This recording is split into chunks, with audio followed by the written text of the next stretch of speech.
ఒక్కసారి ఆత్మ విడిచిపెట్టిన తర్వాత ఉంచుతారా? కానివ్వండి కానివ్వండి అంటుంటారు. నీలో ఉన్న ఆత్మ కుళ్ళిపోకూడదని, నీలో ఉన్న ఆత్మ పాతాళంలో విడిచిపెట్టకూడదని, అది విడవబడకూడదని, ఇదిగో నీవు క్రీస్తుని అంగీకరించాలని దావీదు గారు ఆనాడే చెప్తూ వచ్చారంట. ఏమని తెలుసా? ఆయన పాతాళంలో ఆయన విడిచిపెట్టలేదు, ఆయన పరిశుద్ధతను కుళ్ళు పట్టలేదు.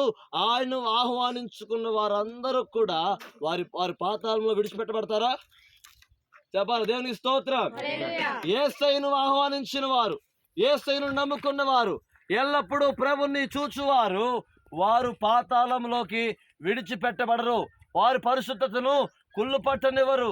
అందుకే ప్రభు పేతురు గారు ఇలాగ అంటున్నాడు 36, మీరు సిలువ వేసిన యేసుని, ఇదిగో ఇంతకాలము మీరు సిలువ వేసిన ఈ యేసునే దేవుడు ప్రభువుగాను క్రీస్తుగాను నియమించను అన్నాడు. దేవునికి స్తోత్రం. ఏమంట? ఇంతకాలం దేవుని వాక్యం మీ అందరి దగ్గరకు వచ్చి దేవుడు మాట్లాడుతున్నా గాని దేవునికి వ్యతిరేకంగా నడుస్తూ, దేవునికి విరోధంగా నిలబడుతూ, యేసు ప్రభుల వారిని అంగీకరించకుండా, యేసయ్య దగ్గరకు రాకుండా, ప్రార్థన చేయకుండా, రక్షణ పొందకుండా, దేవునిలో నిలబడకుండా ఇంతకాలం మీరు సిలువ వేసిన ఆ యేసునే దేవుడు ఏం చేశాడంట?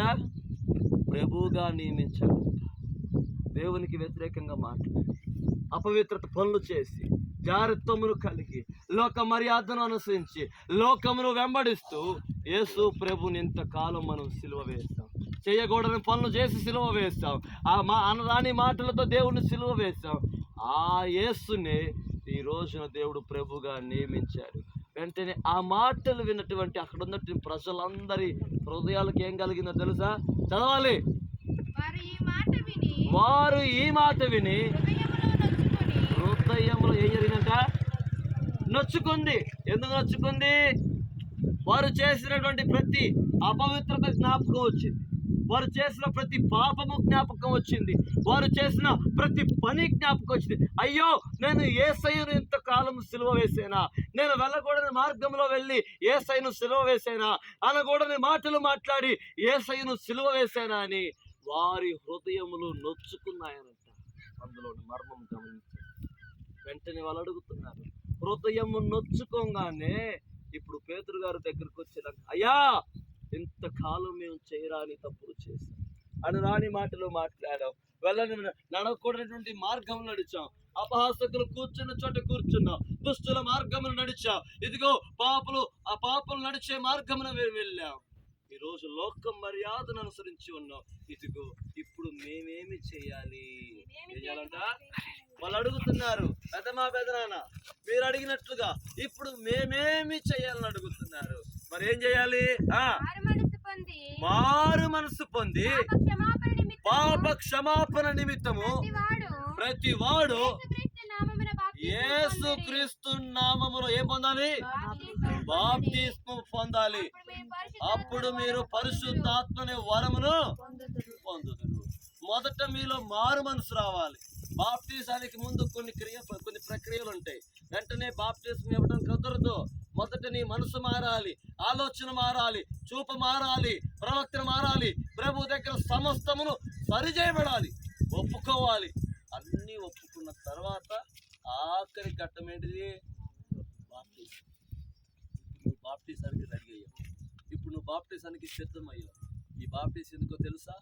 ఆ మహాకార్యము, ఆ మహాదినము రాకముందే నువ్వు రక్షింపబడటానికి, నువ్వు పాతాళంలో విడిచిపెట్టకుండా ఉండటానికి, నీ పరిశుద్ధతను కుళ్ళు పట్టకుండా ఉండటానికి రక్షణ. ఎంత గొప్ప రక్షణ! ఒకవేళ పొరపాటున ఈయన ఇచ్చే ఇంత గొప్ప రక్షణను నువ్వు రేపుడు దినాన నిర్లక్ష్యం చేస్తే ఎలాగూ తప్పించుకుంటావు హెచ్చరిస్తున్నాడు దేవుడు. ఆయన ఉచితంగా ఇస్తున్నాడు. నిన్ను పాతాళంలో విడిచిపెట్టకుండా, నీ పరిశుద్ధతను కుళ్ళబట్టకుండా ఆయన గొప్ప రక్షణ ఉచితంగా ఇస్తున్నాడు. ఇచ్చినటువంటి ఈ రక్షణను బట్టి రేపటి దినాన నీవు నిర్లక్ష్యము చేస్తే నీవు తప్పించుకోలేవని మాట కూడా ఎప్పుడు 2:3 రాయబడింది. ఆ మాట ఎంత గొప్ప రక్షణ మనము నిర్లక్ష్యము చేసిన ఎలాగూ తప్పించుకుందువు అంటున్నాడు. మన దేవుడు తప్పు చేస్తే క్షమిస్తాడు. తప్పులు తప్పుగా చేస్తే ఇంకా తప్పులు చేస్తుంటే శిక్షిస్తాడు. ఆయన సమర్థించే దేవుడు కాదు. మంచి వారిని ఆశీర్వదిస్తాడు. మంచి వారిని, మంచిగా వెళుతున్న వారిని ముందుకు నడిపిస్తారు. ఇదిగో పొరపాటు చేసిన, తప్పు చేసిన మరలా ప్రభు దగ్గరకు వస్తే ఆయన క్షమిస్తాడు. కానీ ఆయనకు వ్యతిరేకంగా నిలబడితే మాత్రం తప్పు చేస్తే పర్వాలేదులే అనే దేవుడైతే కాదు.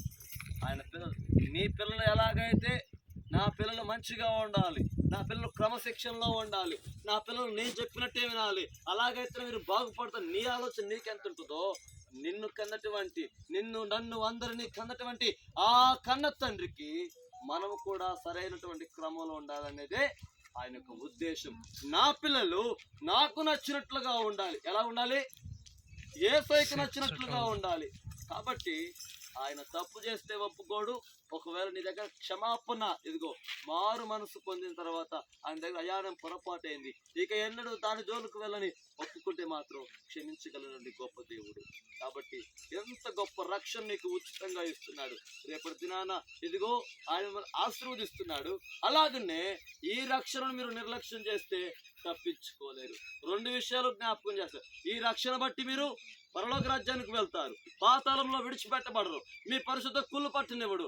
అలాగని దీనిని మీరు నిర్లక్ష్యం చేస్తే మీరు మాత్రము తప్పించుకోరు. ఈ వాక్యం ప్రభు మన దీవించును గాక. ఆమేన్.